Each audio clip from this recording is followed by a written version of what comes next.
Shalom saudara, kembali dalam program Deep Talk with Pase. Kita akan lanjutkan tadarusan Alkitab kita, yakni dalam Efesus pasal yang kedua, ya.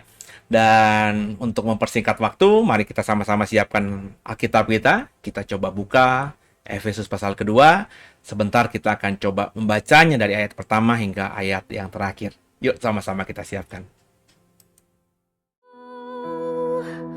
Terlalu besar kasih-Mu Bapa, pengorbanan yang Kau berikan bagiku.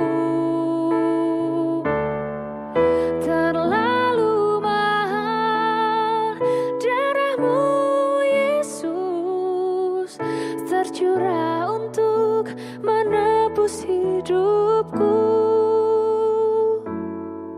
Tercurah untuk menebus hidupku.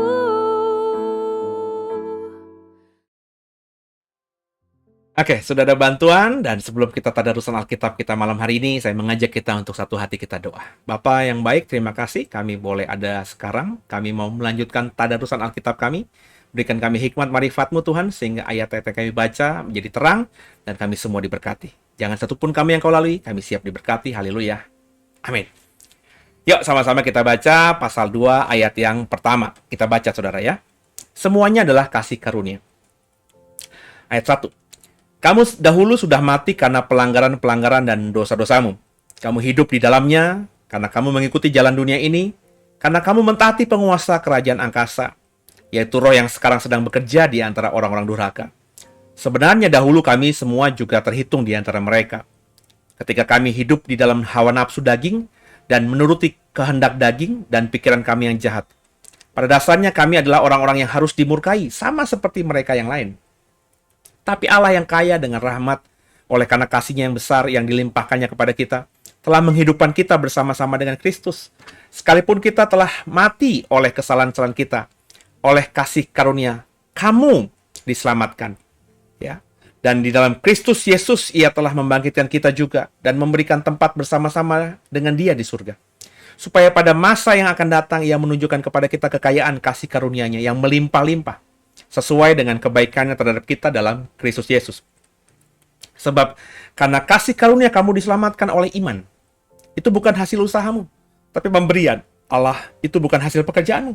Jangan ada orang yang memegahkan diri, karena kita ini buatan Allah, diciptakan dalam Kristus Yesus untuk melakukan pekerjaan baik yang dipersiapkan Allah sebelumnya. Ia mau supaya kita hidup di dalamnya.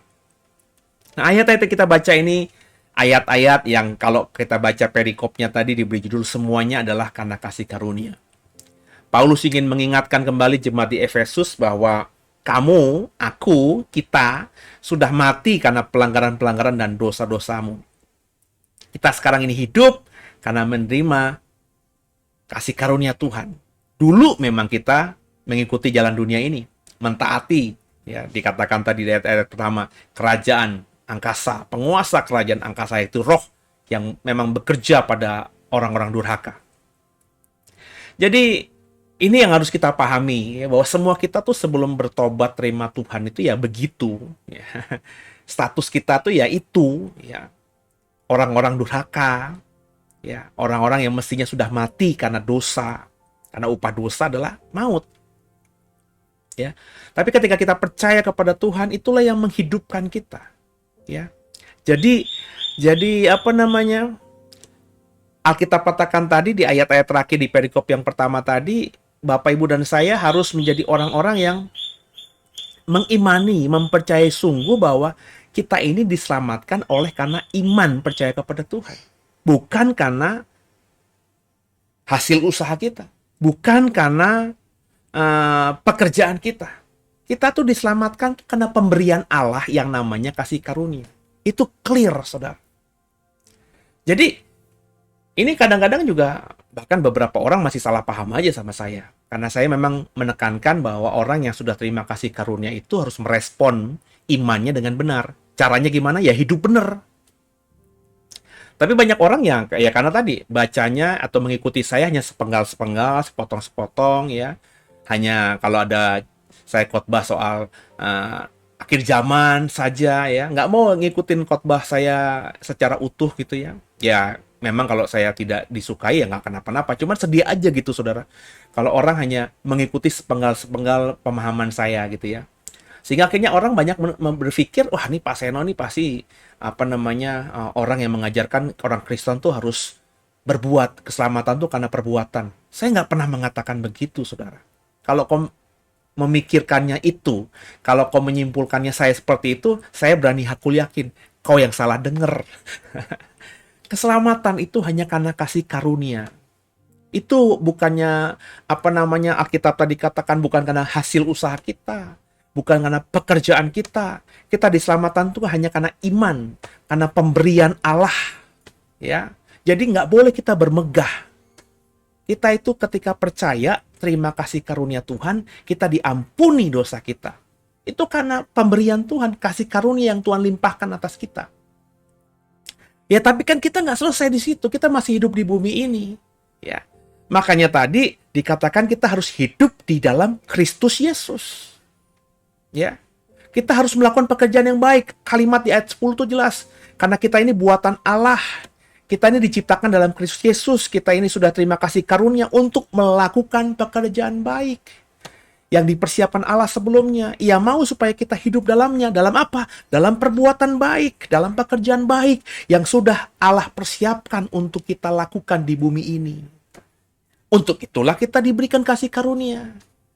Jadi kalau ada orang yang sudah diberikan kasih karunia tapi tidak hidup melakukan pekerjaan baik, kalau ada orang yang sudah terima kasih karunia katanya, terus tidak mau hidup dalam kehidupan yang sudah Tuhan persiapkan sebelumnya, nggak mau hidup dalam rencana Allah yang sudah Tuhan rencanakan buat kita sebelumnya, ini saya berani berkata, saya meragukan apa yang disebutnya sebagai dia sudah diselamatkan, dia sudah terima kasih karunia, dia sudah percaya. Jangan-jangan itu cuma omongannya doang. Dan banyak orang Kristen model begini. Orang yang sudah terima kasih karunia itu orang yang menyadari siapa dirinya. Bahwa hidupnya bukan dirinya lagi, tapi Kristus dalam dirinya. Lalu dia harus berubah. Dia harus mengkondisikan dirinya berubah. Tinggalkan pergaulan yang buruk, itu harus dengan kesadaran. Terus berusaha untuk berbuat baik, tapi bukan untuk selamat.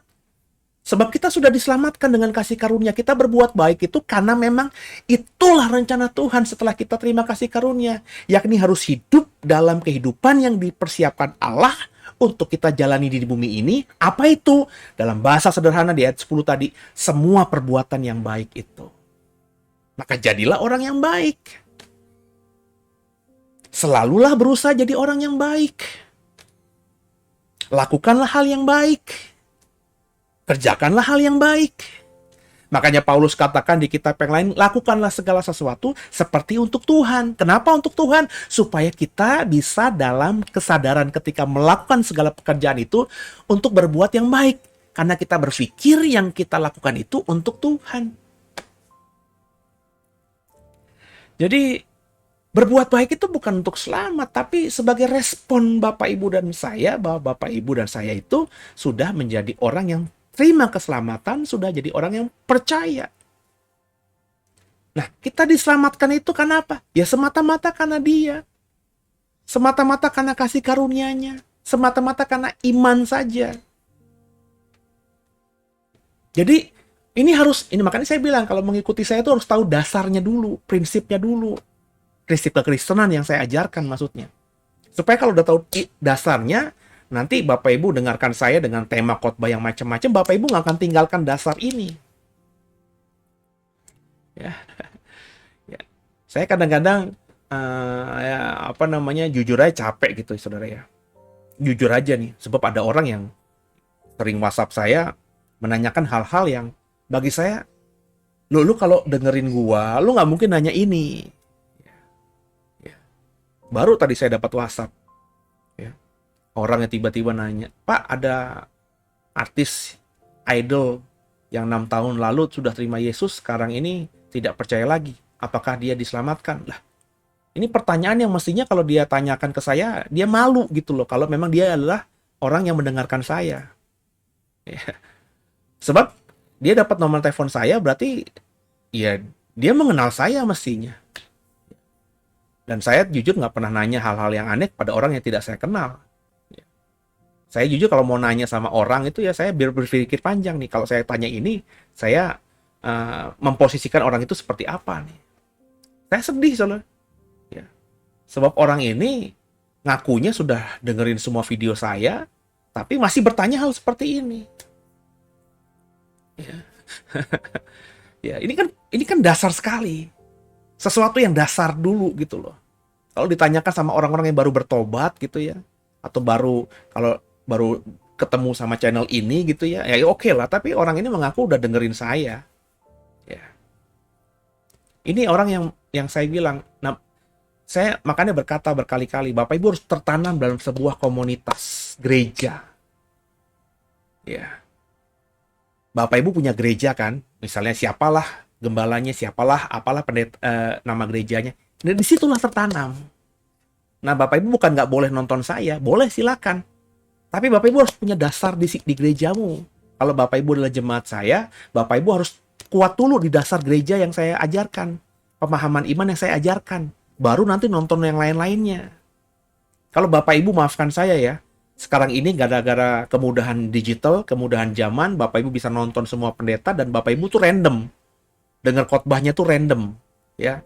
Nonton khotbahnya tuh random, ya siapa aja lah pokoknya. Gue lagi suka akhir zaman nih, ya udah dah, gue dengerin ini lagi ngomongin akhir zaman, gue dengerin. Terus gue lagi ini dengerin. Nah, Bapak Ibu tuh nggak akan punya iman yang kuat. Dengerin ya, percaya sama saya.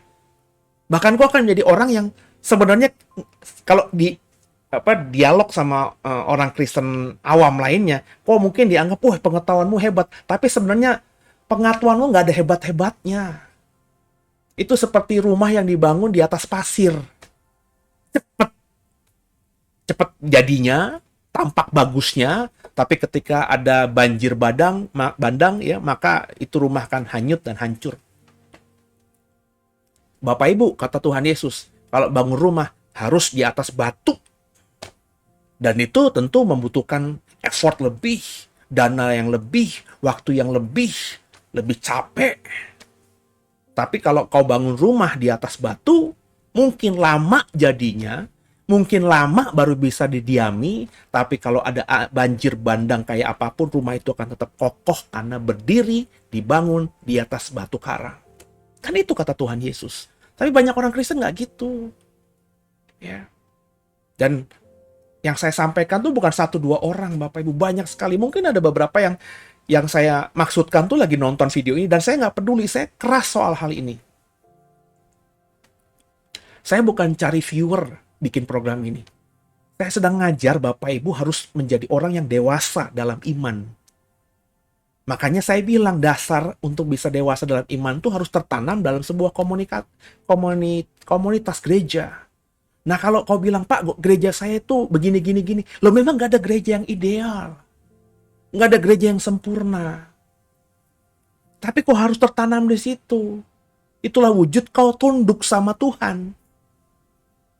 Dibentuklah di situ, kuat dulu di situ. Kalau kau merasa memang komunitasmu sekarang ini sudah tidak benar, ya baru ambil sikap untuk cari komunitas yang benar. Tertanam di situ, tapi bukan cuma cari-cari doang, pindah-pindah. Ya, saya pernah di Doe. Ya. Ketika pertama kali ketemu sama saya, bilang, oh saya dulu tertanam di sebuah gereja ini Pak. Tapi sekarang enggak lah, saya mau ikut PASE aja lah. Gitu ya. Karena pernah nonton di YouTube juga. Terus rumahnya nggak jauh, dia ada di Doe. Terus ketika saya kenal, saya coba tanya-tanya, ternyata memang punya pengalaman beberapa gereja. Saya langsung ngebatin, wah tinggal tunggu waktu. Sebentar lagi akan keluar dari Doe. Dan benar saudara, Awalnya dia ngomongin saya hebat kayak gimana lah, memuji saya gimana lah. Tapi nggak lama kemudian, apa yang dia katakan kepada saya itu berputar 180 derajat. Saya cuma ngelus dada aja. Senyum-senyum aja, saya nggak marah. Kenapa? Saya sudah bisa nebak. Orang ini ternyata pas saya tahu, udah punya pengalaman pindah-pindah gereja. Dia bangga lagi. Dia sudah di gereja ini, pernah melayani di sini, pernah jadi tangan kanannya, bla bla bla bla. Tapi saya bilang kalau dia nggak setia, usianya jauh di bawah saya, ya, belasan tahun di bawah saya, sudah berkeluarga memang, ya. Berarti kan dia kalau bilang dia punya kesaksian pindah-pindah gereja, itu berarti tertanam di gereja A itu nggak sampai hitungan 2-3 tahun. Saya saja, saudara, saya saja nih, di umur saya ini, cuma 3 gereja yang saya punyai. Pertama dari gereja di mana saya lahir, dibaptis, anak, saat itu ya, Protestan, sampai saya remaja, sampai saya dewasa, saya pengurus gereja itu. Kemudian ketika saya jadi salah satu pengurus gerakan kaum mudanya, saya mau bikin terobosan dengan mulai mengikuti ibadah karismatik, gaya karismatik di gereja saya supaya anak mudanya nggak kabur. Pakai lagu-lagu yang, ya, lagu-lagu rohani yang populer gitu ya. Saya nggak disukai sama majelis, dianggap memberontak, bukan gaya gereja itu menyanyi sambil tepuk tangan dan lain sebagainya. Saat itu ya saudara ya. Terus saya dikeluarkan, saya disuruh keluar, suruh pilih. Mau di sini ikutin aturan atau keluar. Jangan bawa gaya gereja lain, liturgi gereja lain. Saya dibegitukan. Ya saya bilang kalau memang saya nggak boleh di sini dengan gaya seperti itu, dan saya melihat fenomena banyak anak mudanya kabur ke gereja itu, ya sudah. Buat apa saya di sini? Saya keluar. Dikeluarkan. Ya, bapak saya tahu, bapak saya majelis. Ada suratnya, saya dikeluarkan. Kemudian saya tertanam di sebuah gereja. Ya, gereja di mana saya lahir baru. Bertobat, sungguh. Serahkan hidup saya di usia 27 tahun. Saya sekolah tinggi teologi di gereja itu. Saya lulus STH saya di gereja itu. Saya lulus MTH saya di gereja itu. Saya melayani Tuhan di situ dari nol lagi. Dari jadi aser, pada saya udah ketua, udah termasuk pengurus kaum muda, ketua kaum muda di sebuah gereja. Ya, saya jadi aser lagi, jadi nol lagi, mulai dari perangkak lagi dari anak muda yang tidak dikenal karena orang baru di situ. Sampai saya jadi pengurus gerakan pemuda juga di situ. Ya, sampai akhirnya saya jadi direktur pendidikannya di situ. Sampai saya akhirnya diberikan kepercayaan untuk menjadi ketua jurusan STT di situ. Saya pemimpin STT-nya di situ. Saya pemimpin konseling pelepasannya di situ. Saya jadi pengkhotbah di situ.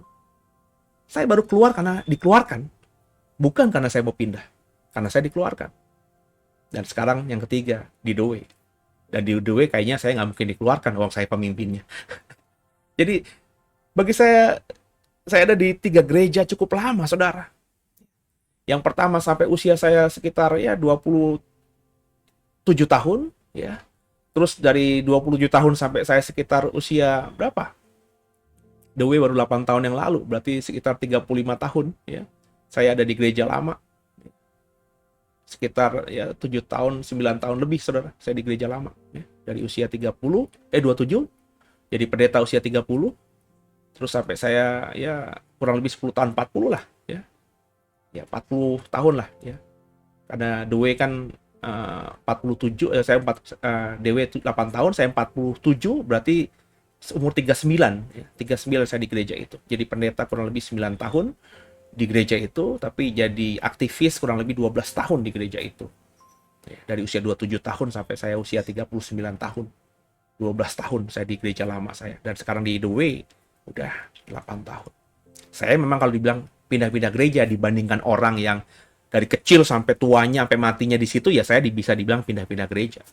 Tapi saya tidak berkata saya pindah-pindah gereja. Saya dikeluarkan, dikondisikan dikeluarkan. Karena ada perbedaan dan saya dianggap ya masalah gitu dengan prinsip saya. Dan saya terima. Ya. Tapi saya nggak pindah-pindah gereja. Ada orang yang tipikalnya pindah-pindah gereja, tiap 3 tahun pindah, tiap 3 tahun pindah, dan bangga dengan hal itu. Orang yang begini, saudara, meskipun kalau kita ngomong sama dia tuh kayaknya pengalaman pelayanannya banyak, terus kayaknya pemahaman teologinya banyak, tapi saya berani yakin ringkih. Nggak tahu kuat, cuma tahu luarnya doang. Padahal saudara tuh harus tahu kedalamannya. Kalau kau nggak tertanam di sebuah gereja, kau nggak akan tahu kebenaran sampai kedalamannya. Makanya saya rindu saudara tuh memahami ini. Supaya apa? Ya tadi, nggak jadi orang yang prinsipnya gampang diombang-ambingkan. Kasih karunia itu adalah keselamatan yang Tuhan berikan kepada kita. Keselamatan yang Tuhan berikan kepada kita itu lewat kasih karunia. Kita bisa selamat tuh karena semata kasih karunia. Kita selamat tuh hanya karena iman kepada Yesus. Ketika kita percaya kepada Yesus, mengaku dengan mulut lidah kita bahwa Yesus adalah Tuhan Juru Selamat, maka kita akan selamat. Itu kata Alkitab. Itu kata Efesus tadi, pasal 2 yang kita baca sampai ayat 10 tadi. Clear. Kita dulunya itu terikat dengan dunia, sekarang ini sudah dimerdekakan. Clear. Tapi ketika kita sudah terima kasih karunia, kita sudah diselamatkan, what for? Lalu apa? Kan begitu. Kan kita nggak selesai, nggak stuck begitu. Setelah kita percaya kan harus ada sesuatu yang kita lakukan. Karena kita belum mati, kita masih hidup di bumi ini. Nah apa itu? Nah kalau kita baca tadi ayat-ayatnya, Bapak Ibu harus hidup dalam kehidupan yang Tuhan persiapkan untuk kita lakukan di bumi ini. Nah, ekspresi yang Tuhan ingin kita lakukan di bumi ini, pekerjaan yang Tuhan tetapkan untuk kita lakukan di bumi ini, itu pasti semuanya dibalut dengan apa yang disebut dengan perbuatan baik. Jadi kalau kau sudah bertobat, katanya sudah terima keselamatan, tapi hidupmu nggak pernah jadi orang baik, hidupmu nggak pernah melakukan hal yang baik, orang selalu mencapmu, memberikan stigma pada dirimu sebagai orang jahat, orang yang penuh fitnah, orang yang nggak ada damai sejahteranya, orang yang nggak pantas ditemenin. Maka ini pertanyaan, saudara. Apakah kita sudah melakukan pekerjaan baik di bumi ini? Kan gitu. Nah, saudara, ya sama-sama sekarang ini memahami. Jangan bulat terus, jangan muter terus. Kita ini sudah diangkat ya dari kehidupan yang penuh dengan limbah atau belenggu dosa. Ketika Tuhan mati di atas kayu salib, darahnya itu diberikannya kepada kita yang mau percaya pada pengorbanan darahnya di atas kayu salib itu.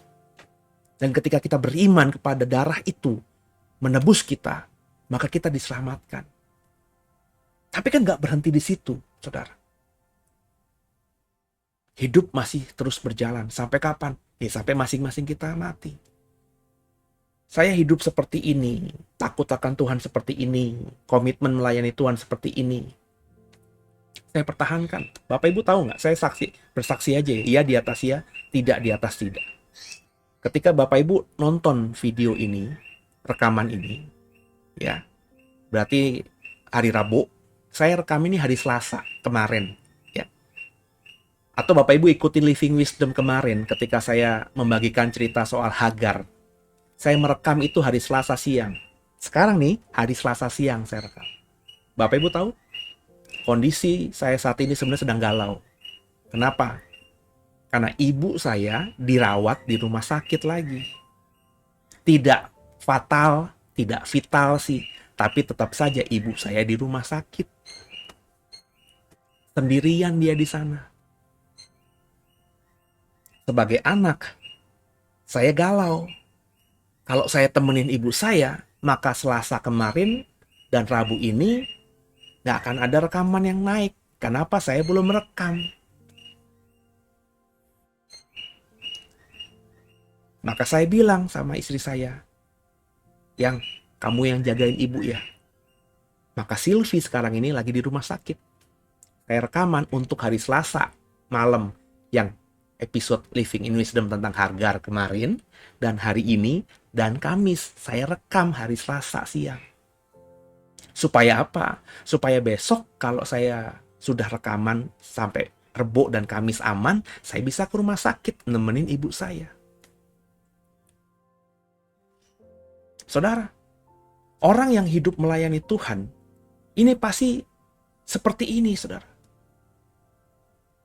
Menempatkan Tuhan di atas segala-galanya. Meskipun harus bijaksana juga, saya tidak tinggalkan ibu saya di rumah sakit sendiri. Saya minta istri saya menemani dia. Supaya saya bisa rekaman sampai lusa. Sehingga kalau besok dan lusa, Saya harus ke rumah sakit dan ibu saya belum keluar dari rumah sakit, saya ada untuk dia.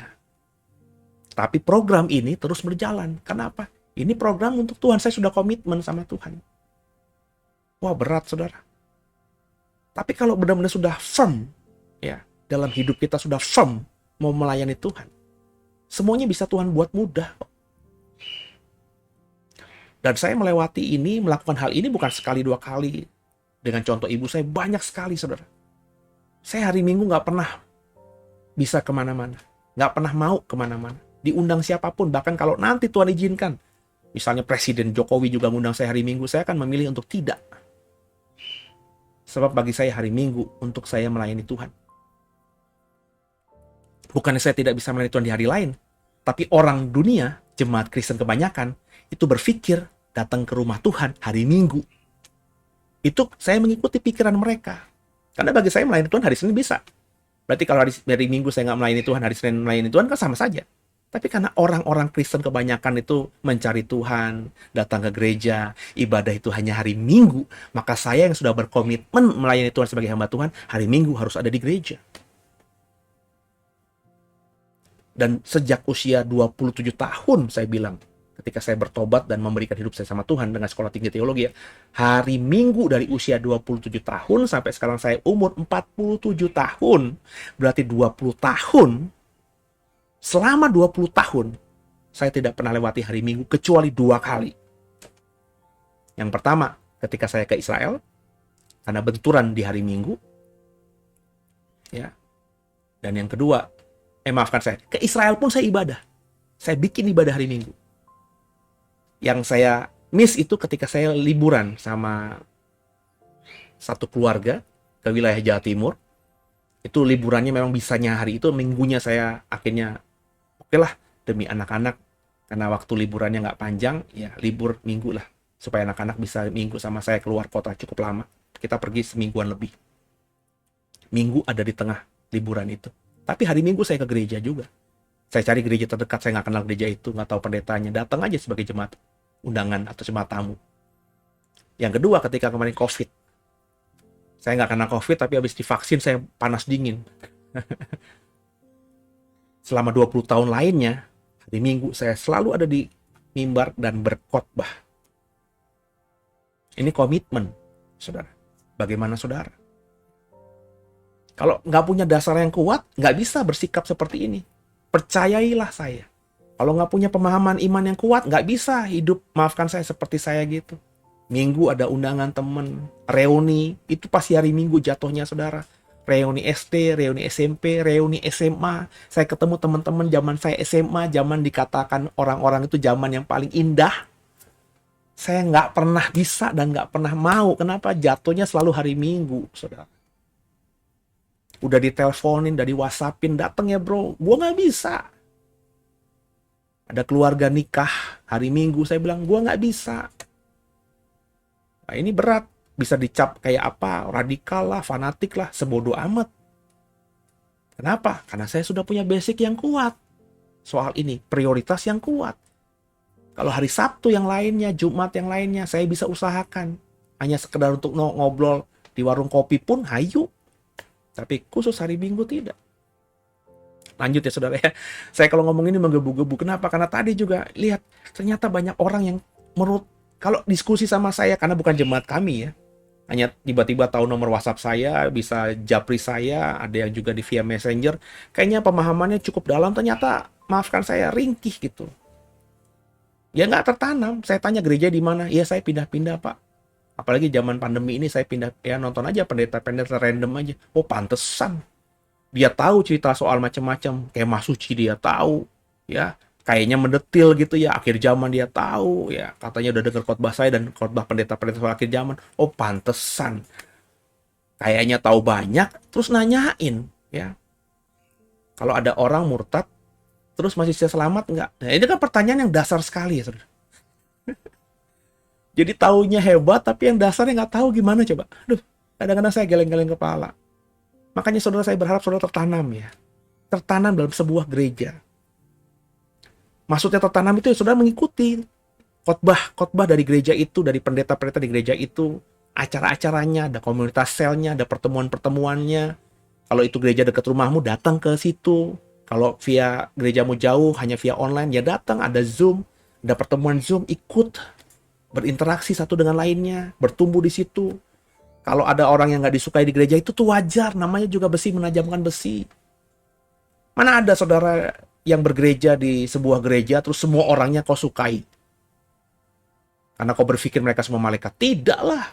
Benar nggak saudara? Ada aja orang yang tiba-tiba buat kita kesel gitu kan ya.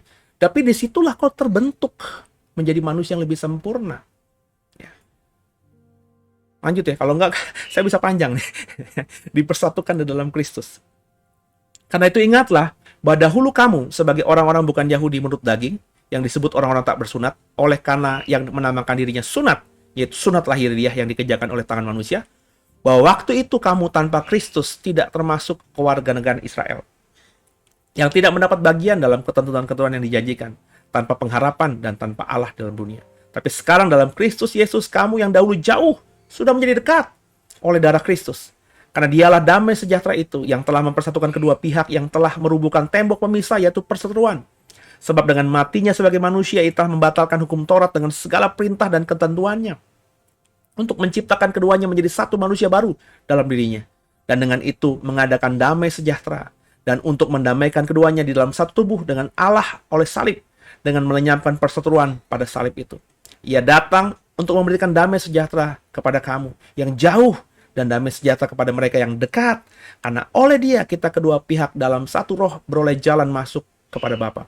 Demikianlah kamu bukan lagi orang asing dan pendatang, melainkan kawan sekerja, kawan sewarga dari orang-orang kudus dan anggota-anggota keluarga Allah, yang dibangun di atas dasar para rasul dan para nabi, dengan Kristus Yesus sebagai batu penjuru.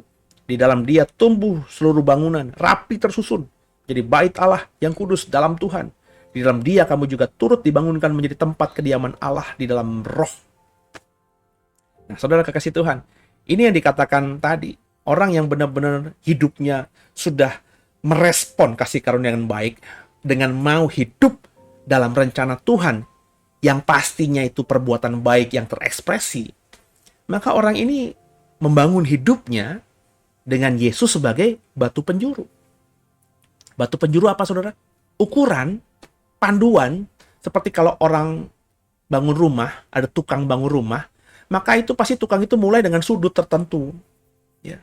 Sudut itu dijadikan patokan, kemudian dipasang benang, ditarik ke kiri, tarik ke kanan, tarik ke depan, tarik ke belakang, tarik ke atas bahkan, supaya apa?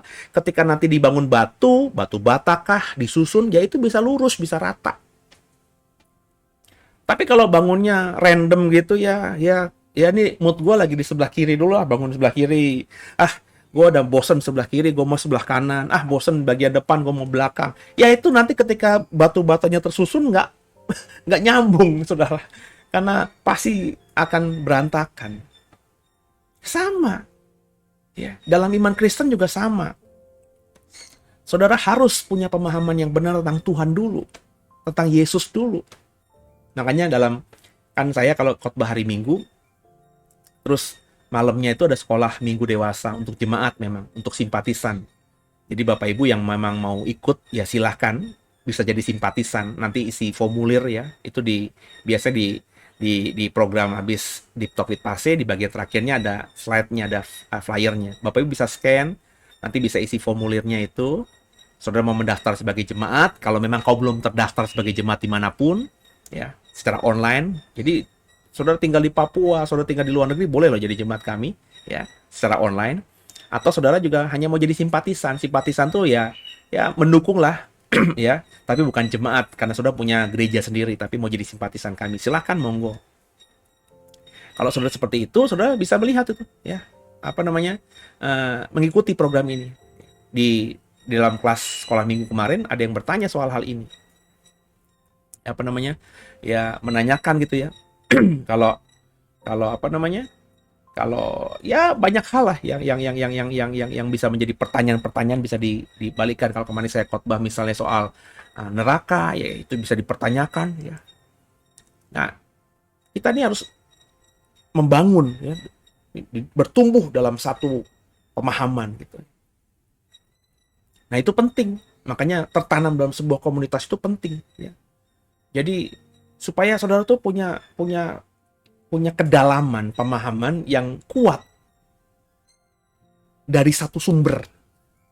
Apa itu sumbernya? Pertama Alkitab dan tentunya tafsiran dari gereja tempat kau tertanam. Karena kalau kau belum kuat di sini, kau dengarkan khotbah pendeta lain yang dasar tafsirnya berbeda, ya kau akan limbung nanti. Karena tafsiran tuh kan saya bilang banyak berbeda. Saudara nggak siap gitu. Sehingga akhirnya gampang saudara mengatakan sesat. Oh, itu sesat karena tidak sepaham doktrinnya dengan saya. Padahal belum tentu yang kau anggap sesat itu sesat. Dan bisa saja ketika kau berkata orang lain sesat, ternyata yang sesat diri kita sendiri. Ya. Kenapa? Ya karena kau belum punya pemahaman yang kuat tadi. Kalau kau sudah punya pemahaman yang kuat tadi, kau akan sampai pada pemahaman bahwa kita punya prinsip dasar tentang firman, tentang iman ini. Tapi kita juga diajar bahwa kita ini adalah bagian dari pokok anggur. Yesus adalah kepalanya. Kita ini carang-carangnya. Kalau kita tubuh, kita ini bagian organ tubuh lainnya. Yesus kepalanya. Tangan beda dengan kaki. Kaki fungsinya beda dengan mata. Dan lain sebagainya. Nah, kalau kita sudah punya pemahaman demikian, kita nggak akan gampang menyesat-nyesatkan orang, saudara. Hanya karena perbedaan tafsir. Karena perbedaan tafsir itu sangat-sangat pasti. Di dalam satu gereja aja pasti ada pemahaman tafsir berbeda, saudara. Paling nggak angle-nya berbeda. Ya, jadi kalau kita beda tafsir sama orang dikit-dikit bilang orang itu sesat, ya banyak sekali orang sesat di bumi ini yang Kristen. Jadi ya itu tadi. Makanya tertanamlah dalam sebuah gereja yang tepat, yang benar, yang pengajarannya dewasa, yang pendeta-pendetanya itu benar-benar hanya mengajarkan kebenaran. Artinya tuh tidak mengajarkan hanya sebatas, maafkan saya, kesaksian, pengalaman dirinya. Tapi basicnya benar-benar mengeksplor Alkitab, mengeksposisi Alkitab, menafsirkan Alkitab. Di Alkitab itu bahasa aslinya gimana, latar belakang ayat itu kenapa, orang itu tuh siapa, itu digali. Hubungannya dengan ayat di atas, ayat di bawahnya tuh bagaimana.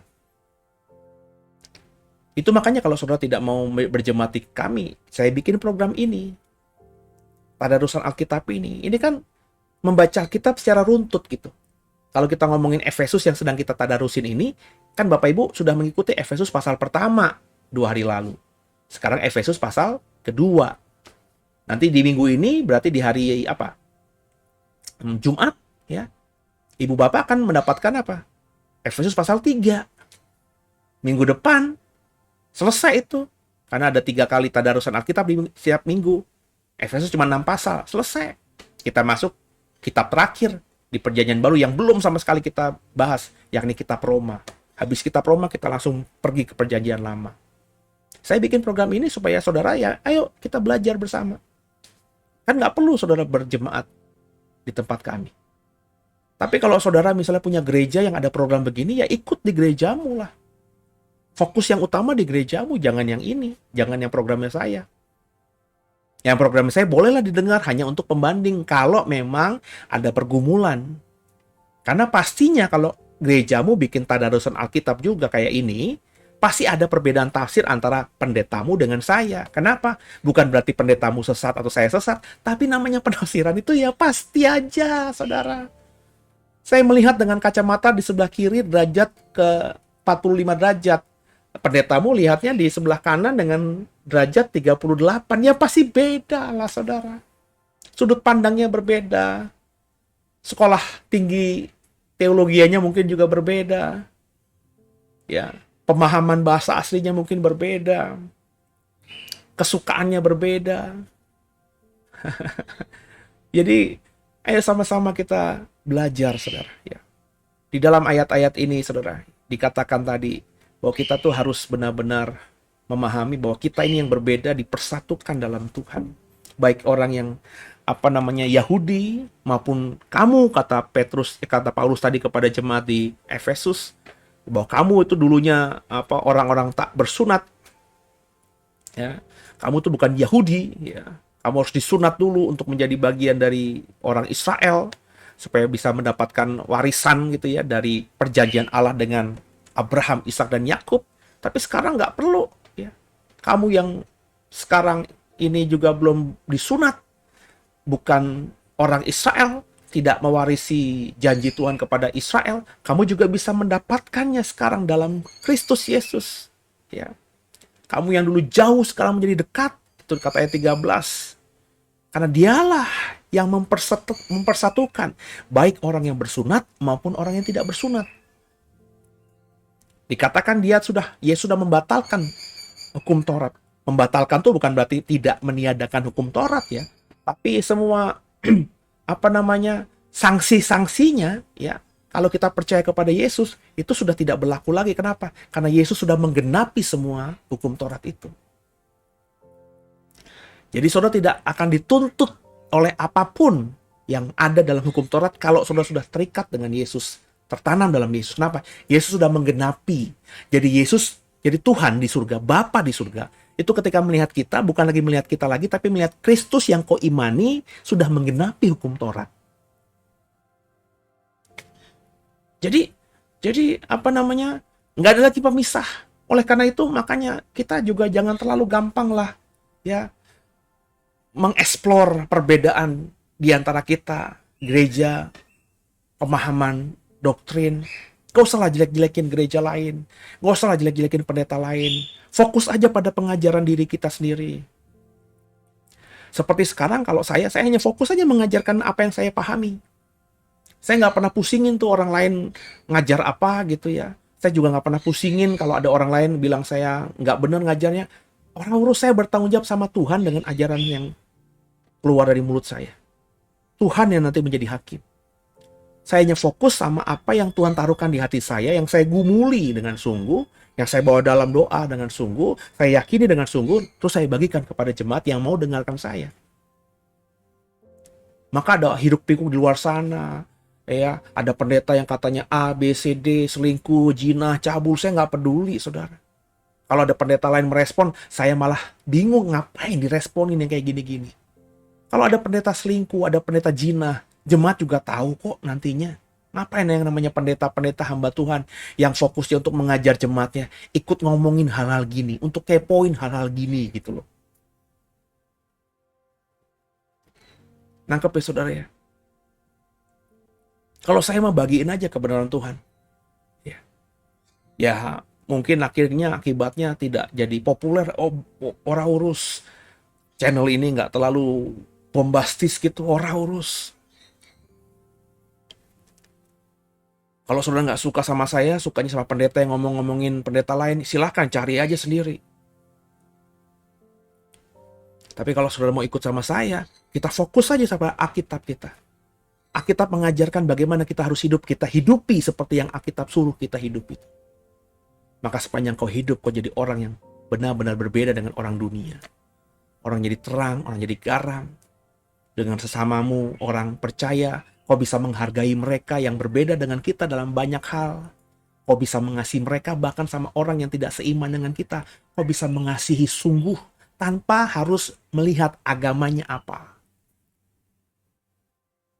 Karena meskipun kita beda iman, kita adalah sama-sama manusia. Dan di antara kita, meskipun berbeda iman, ada roh Allah, Nismat Hayim, yang Tuhan titipkan baik dalam diriku maupun dirimu yang berbeda iman ini. Kalau Bapak Ibu udah ngikutin khotbah saya, Bapak Ibu paham ini. Nangkep ya? Jadi kalau kita menghardik orang, kita memaki orang, kita membuli orang, kita jelek-jelekin orang, sebenarnya kita sedang menjelek-jelekan juga unsur Allah dalam dirinya, yakni Nismat Hayim yang Tuhan taruh di orang itu. Roh yang dari Allah. Aduh saudara. Nanti kalau dia ngadu sama Tuhan ketika dia mati, terus rohnya bilang, Tuhan, aku nggak berhasil sebagai roh Allah menjadikan orang itu Kristen.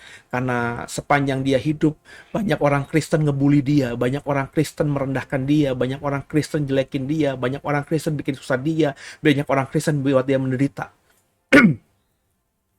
Saya langsung mikir, kalau Tuhan tahu itu pertanyaannya, gimana tuh orang-orang Kristen yang sering jelekin orang ini? hanya semata-mata karena dia tidak seiman dengan kita. Makanya saya sekarang lihat penceramah-penceramah agama lain jelekin Kristen, jelekin iman Kristen. Saya cuma ngelus dada aja dan saya bilang, Tuhan, Kau yang tahu, Kau yang berhak bertindak atas apapun. Aku tidak layak membela-Mu. Dalam artian, Tuhan gak perlu kita bela, dia sanggup membela dirinya sendiri. Ngapain kita bela Tuhan? Kalau kita bela Tuhan tuh bukan berarti kita pakai panji salib untuk bunuhin orang. Kalau kita bela Tuhan, maka kita hidup sesuai dengan perintah Tuhan. Kita hanya mengabarkan kabar baik yang Tuhan perintahkan untuk kita sampaikan kepada dunia ini yang ada di Alkitab. Itulah membela Tuhan yang benar. Jadi bagian saya hanya membagikan ini. Saudara suka nggak suka, saudara cocok nggak cocok, nggak masalah. Nggak masalah. Di awal-awal program ini yang nonton cuma sekitar 10-15 orang. Jemaat saya aja bahkan banyak yang nggak nonton ini. Saya cuma bilang, kalau lo mau diberkati, ikuti. Kalau nggak mau diberkati, ya sudah. Program ini ada, itu membuat semua berubah nantinya karena firman yang dibagikan. Saya bahkan bilang kepada jemaat Dewi, kalau lo berpikir lo bisa selamat ke surga karena ngikutin saya, salah. Ke surga itu sendiri-sendiri. Bukan karena saya ke surga, terus lu semuanya ke surga. Dan kalau saya bikin program ini yang nonton malah banyak orang yang bukan jemaat Doe, dan mereka malah bisa bertumbuh, jangan salahkan nanti kalau kau yang berjemaat di Doe, tapi gak bertumbuh, akhirnya ketika waktunya Tuhan nanti kau ditinggalkan. Dan banyak orang di luar sana yang bukan jemaat Doe, tapi bertumbuh lewat program-program Doe, itu yang akhirnya dijemput Tuhan. Jadi saudara kekasih Tuhan, keselamatan tuh sendiri-sendiri, pribadi-pribadi. Maka bentuklah dirimu tuh indah. Bentuklah dirimu berharga di mata Tuhan. Kristuslah yang sudah membedakan kita mestinya. Kristuslah yang sudah menyelesaikan semua apa yang namanya penderitaan, lembah kelam, padang gurun, dan lain sebagainya itu, supaya kita tidak melewati itu semuanya. Tapi setelah kita terima Yesus, bukan cuma kita ongkang-ongkang kaki, kita harus bekerja. Tapi yang kau kerjakan tidak akan pernah melebihi kekuatanmu, pergumulanmu tidak akan melebihi kekuatanmu. Kenapa? Yang semua pergumulan yang sudah melebihi kekuatan kita itu sudah dipatahkan oleh Yesus. Capek, iya. Mungkin perasaan sebel, iya, sama orang. Kesel, kenapa setiap melayani kok kurang efektif? Iya mungkin. Tapi itu nggak akan membuat kita kendur. Kenapa? Karena itu kita lakukan seperti untuk Tuhan. Jadi kayak program ini saya bikin, yang nonton cuma 1, 2, 3 orang, saya nggak apa-apa. Yang penting saya punya kepuasan, dan saya punya pemahaman bahwa yang saya lakukan ini untuk Tuhan. Tangkap ya saudara ya?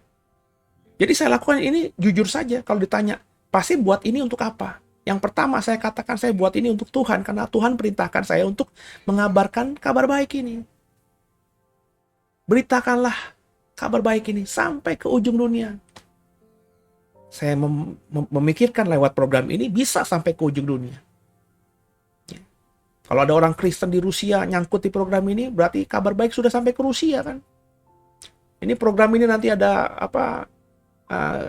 credit title-nya, ada terjemahannya dalam bahasa Inggris. Meskipun nggak sempurna. Dan saya lagi minta untuk dibuat bahasa-bahasa lain. Ya. Kalau nanti tiba-tiba ada terjemahan Koreanya, ada orang Korea yang lagi gabut, tiba-tiba nyangkut ke program ini, dia cari teks Koreanya, terus dia paham sedikit lah apa maksud saya. Dia bertobat. Artinya, saya sudah beritakan Injil sampai Korea, meskipun saya tidak berbahasa Korea dan saya tidak ke Korea. Jadi saya lakukan buat Tuhan. Baru kedua, saya berpikir juga, saya lakukan buat saudara. Supaya bahasanya nyampe itu gimana? Supaya materinya sampai itu gimana? Saya harus berpikir yang dengerin saya bukan hanya orang yang pintar, tapi bisa saja orang yang tidak pintar.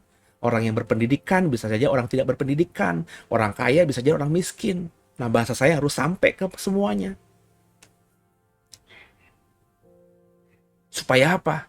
supaya saudara semua yang dengar program ini jadi kaya di dalam Tuhan. Aduh, semoga ya saudara ya, kita bisa kaya dalam Tuhan, dan semoga saudara bisa memahami apa yang saya sampaikan, dan semoga Efesus pasal 2 ini jadi berkat buat semuanya. Haleluya.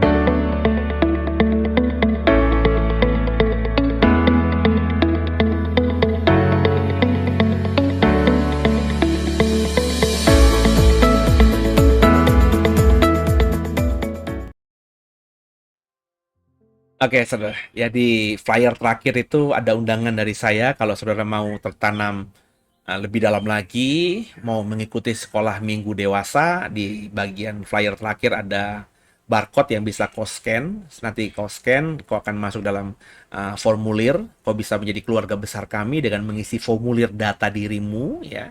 Kau bisa memilih dari sana, nanti bisa milih jadi jemaat kah atau simpatisan saja, silahkan. Nanti kalau sudah mengisi dan formulir dikirim, nanti di situ ada panduannya, dikirim ke kami, nyangkut ke kami, sampai ke kami. Nanti nomor WhatsApp yang kami terima dari saudara itu akan kami undang nomor saudara di WhatsApp itu untuk masuk dalam grup WhatsApp kami, sehingga nanti saudara bisa mengikuti semua program-program yang memang hanya diberikan atau dikondisikan hanya untuk jemaat atau keluarga besar Doi. Ya, salah satunya adalah sekolah minggu dewasa. Nanti materi hari Minggu, saudara bisa bertanya di situ, ya, dengan saya tentunya. Atau kalau nanti misalnya saya bertugas di tempat lain, bukan di Doe, di hari Minggu itu, maka siapapun yang mengisi hari Minggu nanti mengisi sekolah minggu dewasa untuk pendalaman, sehingga semua orang bisa bertumbuh dan bisa memahami pemikiran dari pengkhotbahnya dan bisa didiskusikan dalam dua arah. Kalau khotbah kan hanya satu arah. Jadi saudara bisa bertanya sehingga akhirnya menemukan pemahaman yang lebih dalam dari sekedar hanya mendengarkan saja. Semoga dipahami, dan kalau saudara ada berkat mau mengikuti tur Israel saya, ayo ya daftarkan dirimu. Kita akan ke Israel. Semoga jadi berkat buat semuanya tur kita ini. Dan kita akhiri program ini. Sebelum kita mengakhiri, kita doa. Terima kasih Tuhan buat malam hari ini. Kami sudah belajar banyak dari Efesus pasal 2. Tuhan tolong kami, mampukan kami bukan cuma cakap jadi pendengar, tapi cakap jadi pelaku firman. Ampuni salah dosa kami. Yesus Kristus adalah Tuhan Juru Selamat kami yang hidup, dan ke dalam tangan-Mu lah kami serahkan tubuh, jiwa, dan roh kami. Haleluya. Amin. Selamat malam saudara. Selamat beristirahat. Dan jangan lupa ya, sebelum kita akhiri, di-share program ini, dikasih subscribe, di-like juga program ini. Saudara kalau mau mendukung lewat dana juga boleh, silakan taburkan dana saudara di program ini. Semoga dengan taburan saudara program ini semakin hari semakin jadi berkat bagi banyak orang. Demikian, Tuhan Yesus memberkati semuanya. God bless you all.